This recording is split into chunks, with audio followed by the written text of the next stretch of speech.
Les enfants beaucoup plus exposés à la pollution des villes que les adultes. Toutes les études scientifiques le montrent. C'est d'autant plus frappant pour les très jeunes enfants baladés en poussette à hauteur des pots d'échappement. Reportage de Sandrine Montard, Éric Hervé, Anthony Després, regardez.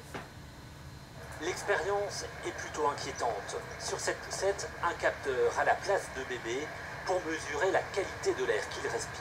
Le capteur est placé à l'endroit où respire l'enfant, ce qui nous permet de voir à un instant T à quel taux de microparticules il est exposé.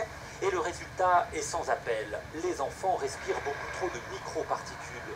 Une pollution issue des pots d'échappement des voitures, surtout les diesels. L'air de bébé contient jusqu'à 6 fois trop de ces particules très fines. Asthme, infarctus, mais aussi infections, allergies, eczéma. Les médecins ont constaté l'augmentation de ces maladies, une conséquence du trafic automobile.